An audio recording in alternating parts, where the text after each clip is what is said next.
percayalah malaikat-malaikat Allah senantiasa bersama kita, dan dari 212 hari ini juga kita akan merasakannya.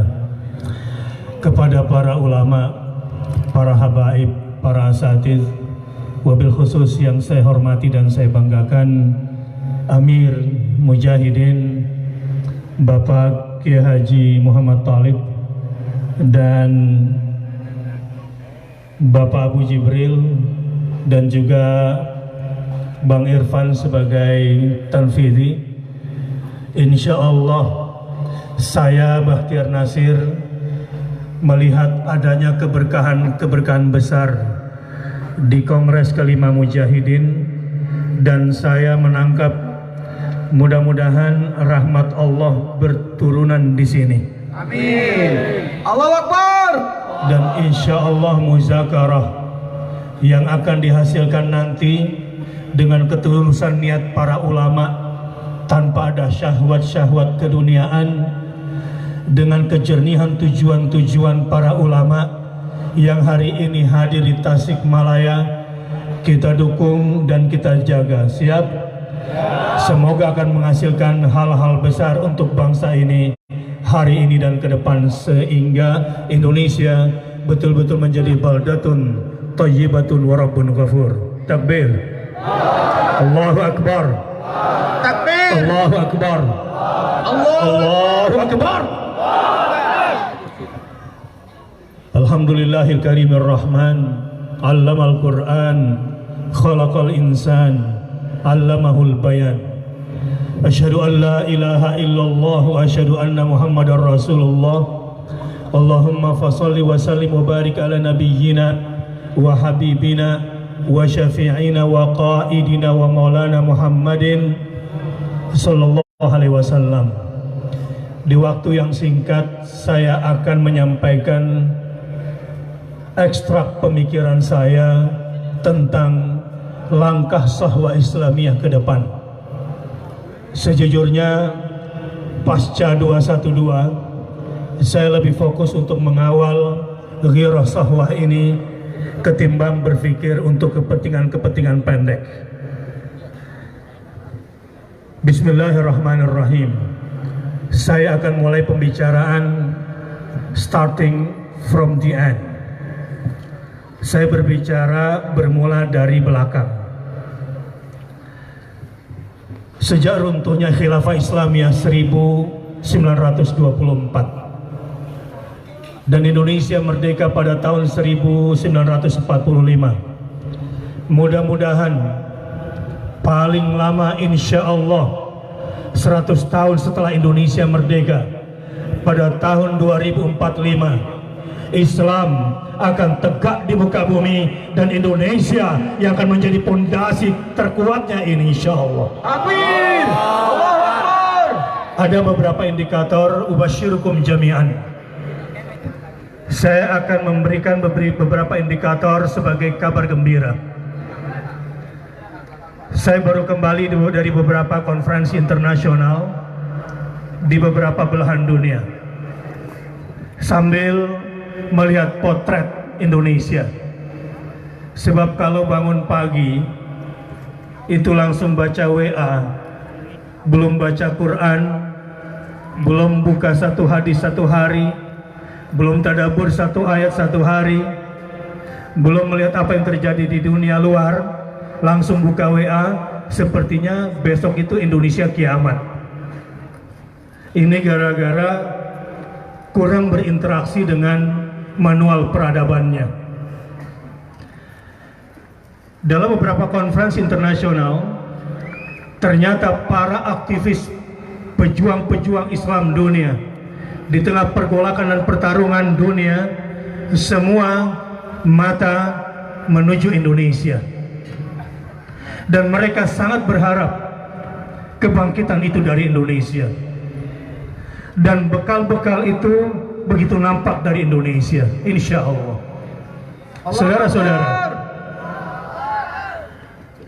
Turki sudah melakukan revolusi secara gradual, lebih kurang hampir 20 tahun. Itu Turki. Secara ekonomi, Secara politik, Turki saat ini memang bisa dikatakan di antara negeri-negeri Muslim yang terdepan, di mana pemimpinnya berani lantang mengatakan Israel lah teroris yang sesungguhnya. Allahu Akbar. Takbir. Allahu Akbar. Takbir. Dan dia yang berani untuk meninggalkan tempat duduknya agar tidak setara dengan pemimpin-pemimpin penista Islam di dunia. Tapi koreksiannya adalah bahwa Turki saat ini, menurut mantan menteri agamanya yang kemarin saya berjumpa di Istanbul, memang sudah maju dari sisi keislaman, tetapi baru dari bidang politik. Dari bidang politik, ketika masyarakat terlalu bergegas ke depan, memang apa yang dihasilkan oleh Turki saat ini hebat dan punya pengaruh secara kesejahteraan ekonomi. Tapi Turki belum maju dari sisi pemikiran, Turki belum maju dari sisi ruh Islam. Ini ketika politik yang diletakkan di depan. Berbeda halnya dengan Indonesia. Ini potensi yang harus para ulama melihat secara jernih. Tidak seperti katak dalam pentempurung yang menilai persoalan berdasarkan organisasi dan kelompoknya, berdasarkan grup WA-nya saja. Indonesia memiliki kelebihan khusus dibanding, bahkan melebihi Malaysia, meskipun pendidikan di Malaysia maju. Turki dan Malaysia agak mirip, top down sifatnya, tetapi gerakan kebangkitan Islam yang ada di Indonesia bottom up, bermula dari masyarakatnya, bermula dari rakyatnya, bermula dari umatnya. Dan kalau dari sini kita memulai, insya Allah unstoppable, tidak akan ada yang bisa menyetop kebangkitan Islam dari Indonesia.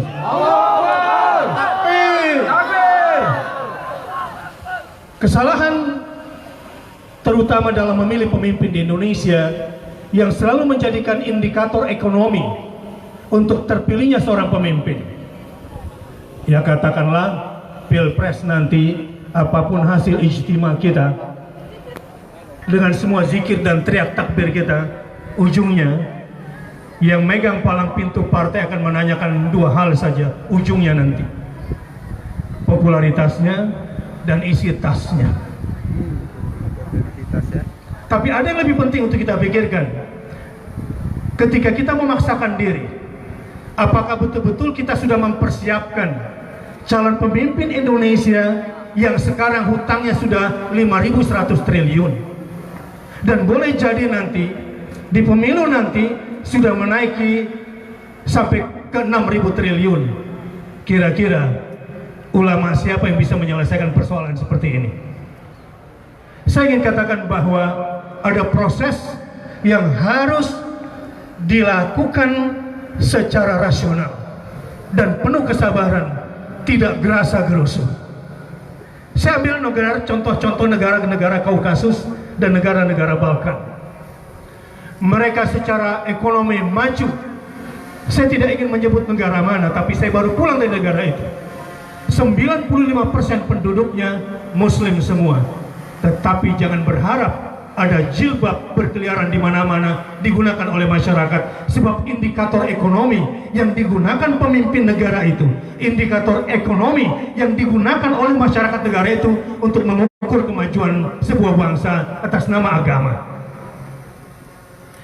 Negara itu adalah negara-negara pecahan Uni Soviet yang pemimpin-pemimpinnya sudah tersekulerkan, yang menjadikan indikator ekonomi sebagai indikator utama, yang agama bagi mereka sudah dicerabut sampai akar-akarnya sejak zaman Uni Soviet. 95% muslimnya. Tetapi kalau ada anak ingin berpuasa, orang tuanya yang pertama kali melarang anak lelakinya berpuasa. Kalau ingin berjilbab, ibunya yang pertama kali melarang anaknya berjilbab. Sudahlah, beragama yang biasa-biasa saja. Tidak usah ekstrem-ekstrem seperti itu.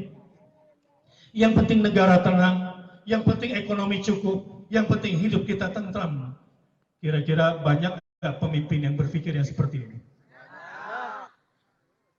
Kemajuan dengan indikator memaksakan pemimpin politik dan memaksakan pemimpin ekonomi yang seperti ini, percayalah, pada akhirnya bukanlah perdamaian.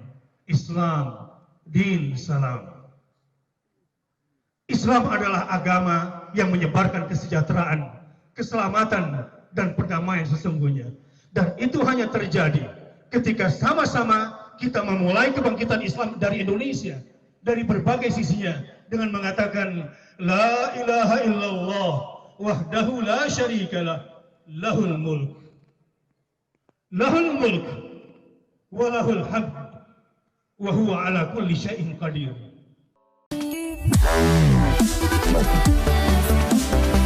Wow.